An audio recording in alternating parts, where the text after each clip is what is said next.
Welcome back to Long COVID Doctor, an educational series for sufferers of Long COVID. I'm Dr. Tim Robinson, formerly a family doctor, GP for 30 years, now a Long COVID specialist. This is the second part on palpitations in Long COVID. In part 1, I talked about the symptoms, the diagnoses and the causes. Here in part 2, I'll talk about the treatments, management and outcomes. Check out the references and resources and links to social media in the show notes below. Just to say, any advice, diagnoses, treatments that I mention should only be considered after discussion with your own doctor or medically qualified professional, health professional. So here we go, part 2 on palpitations and Long COVID. And so by way of a brief recap from part 1, palpitations in Long COVID patients are common. They have a significant impact on their life. Broadly speaking, there are 3 presentations for palpitations. Palpitations that are occurring that are regular and are fast, palpitations that are irregular, occurring at any time, and palpitations that are regular, that are occurring when the patient gets up from lying to a standing position or upon prolonged standing. Again, just to recap, palpitations that are regular and fast due to inappropriate sinus tachycardia. That's long runs of palpitations, heart beating fast in your chest, often spontaneous, coming out of the blue, with no precipitating factor, for variable lengths of time, maybe minutes, maybe hours, occurring even at night, waking the patient. Sudden onset, sudden off. And then palpitations that are irregular, extrasystoles, atrial fibrillation, atrial flutter, irregular thumps in the chest. My heart missed a beat. This is what they say.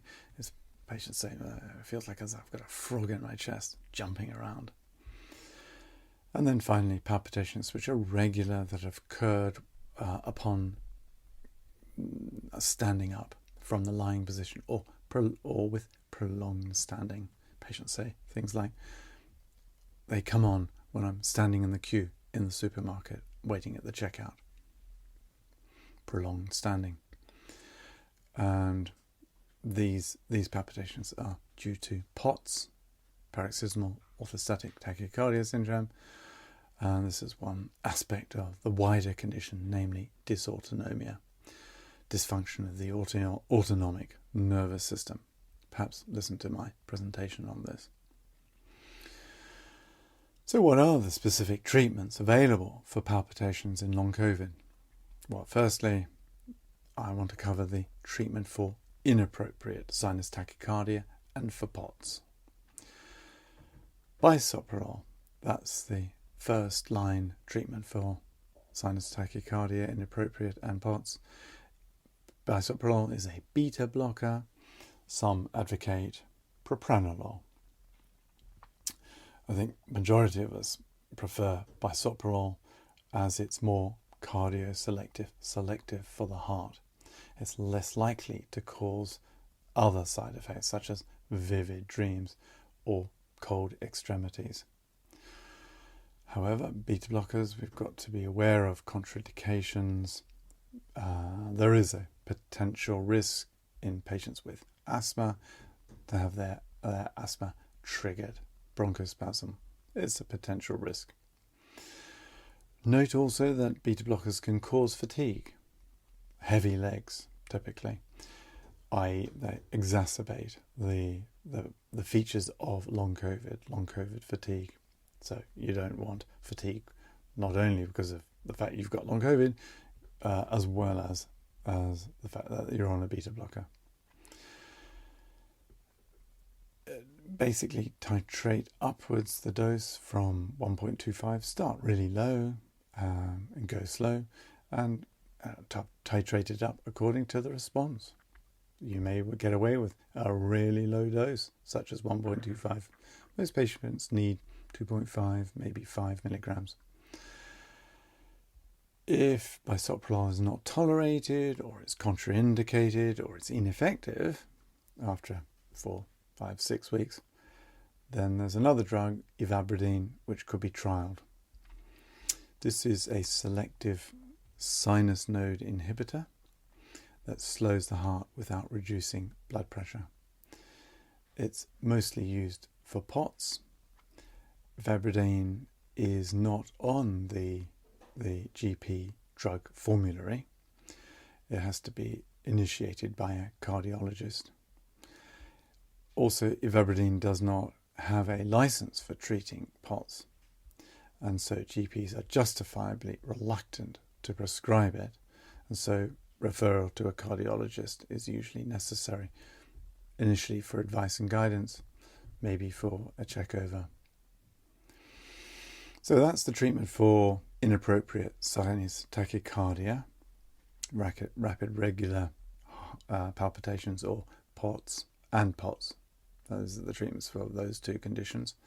And now on to the treatment for atrial fibrillation, i.e. irregular heartbeats. This is the territory really for general practice needs to be treated so in other words, this is not something that we would be treating in our long COVID clinics. And in general practice, we're all familiar with treating atrial fibrillation. And it needs to be treated because there is a risk of stroke with these irregular, out of kilter heart rate versus pulse rate. And the risk of stroke is as a result of blood clot forming in the heart if the heart is beating irregularly. Needs to be treated. So that's the treatments for palpitations, the drug treatments. For completeness sake, I just wanted to make you aware that if the palpitations are due to POTS, dysautonomia, there are various non-drug measures, non-pharmacological measures that will help. As mentioned before, I cover this more fully in my POTS presentation, but very briefly, there are a number of things that you can do. So drinking for treatment of POTS, drinking 3 litres of fluid, clear fluids a day, additional salt, 1 teaspoon a day, added to your meals or mixed into with some water with maybe squash. That's 6 grams of salt, table salt per day. Obviously, we've got to keep an eye on kidney function, and if you do have chronic kidney disease, one has to be very careful about this, and I wouldn't necessarily recommend it, or perhaps discuss it with your GP first. Then there's compression hosiery, class 2, preferably thigh length stockings to actually push the blood back up into the circulation. Alcohol and caffeine avoidance, as these are both stimulants, can lead to and trigger POTS, tachycardia. Small meals reduces the gut circulation, and so there's less blood in the gut circulation, more blood in the general circulation, therefore less tendency for POTS. So those are the usual sort of first line advices we give for patients with POTS. But like I said, I cover this more fully in the presentation on POTS as well as dysautonomia. So, what else can we do to help the recovery from long COVID? We must take the whole person, the holistic view. We need to think about nutrition, we need to think about sleep, we need to think about mind-body strategies. So first of all, nutrition, our diet. We should all be eating a mixed balanced diet, the Mediterranean diet, which obviously is very popular and been around for years. Mediterranean diet contains all the necessary minerals and vitamins, as well as the building blocks for cellular tissue repair, as well as anti-inflammatory, antioxidants, the polyphenols, those things that give you the sort of the rainbow colours of all your fruit and veg. And a mixed balanced diet, a Mediterranean diet, will give you prebiotic fibre to nourish the friendly gut bacteria, the microbiota. I cover this more fully in my talk on Long Covid and gut. A healthy gut flora is so important for immune support, production of vitamins and hormones and neurotransmitters, but also omega-3 fish oils should be in this, thinking other dietary measures, essential fatty acids, again, for immune support. And finally, thinking immune support and thinking diet, thinking nutrition, vitamin D. This is, as you all know, produced in the skin, but as we live here in the northern hemisphere, here in the UK, we are relatively sunlight starved, especially in the winter months. So vitamin D, take it for good measure. And then that's nutrition done. What about sleep? Sleep, as we know, is the great healer, according to Hippocrates. Quote from Hippocrates. He knew a thing or two, father of Western medicine. Sleep is the refresher and the repairer. We've got to support the day-night cycle, the circadian rhythm, because that's responsible for release of various restorative hormones, such as growth hormone. Think about sleep hygiene.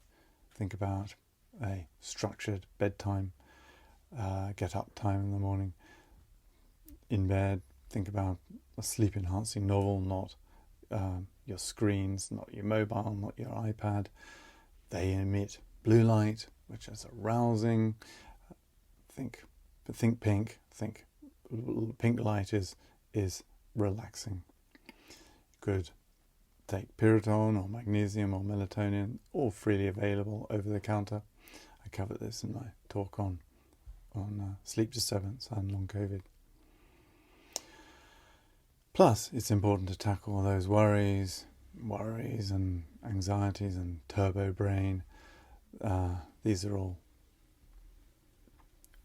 lead to fight and flight, adrenaline, overactivity of the sympathetic nervous system. We need to address these. So consider mind-body techniques such as mindfulness. Why not download the Headspace or Calm app onto your mobile? They're relatively cheap. Lots of studies to prove that mindfulness is very effective at relieving stress and anxiety. And also consider other mind-body practices such as yoga, tai chi.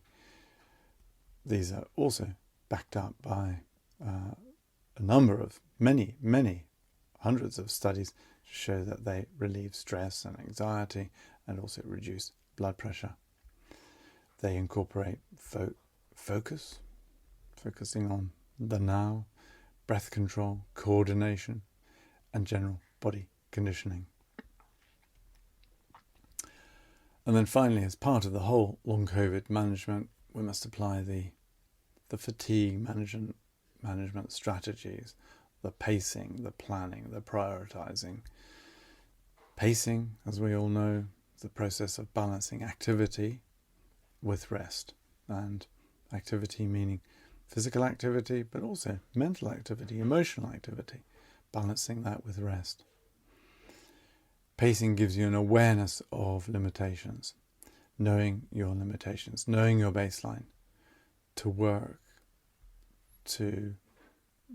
but not beyond, not too little, not too much, so you can plan how you use your energy most efficiently and most effectively. Pacing means no more push through, it's stop, that's enough, I cover this more fully in my talk on long COVID fatigue. Besides all this general advice, there are a few trusted resources for long COVID recovery. There is your COVID recovery. There's a website, an NHS England website, patient resource for symptoms, information and self-management. So that's yourcovidrecovery.com. The Royal College of Occupational Therapists have a number, in fact many, resources that help with fatigue, and there is one specifically for post-viral fatigue after COVID-19. So that concludes the second part of my talk on palpitations with long COVID, following on for the first part earlier. I hope you've found them both really helpful. Check out the references and resources and links to social media in the show notes below. As I mentioned at the start, any advice, diagnoses, treatments that I've mentioned in these presentations should only be considered after discussion with your own GP or qualified health professional. So in the meantime, I wish you well. I wish you well with your long COVID recovery. Cheerio.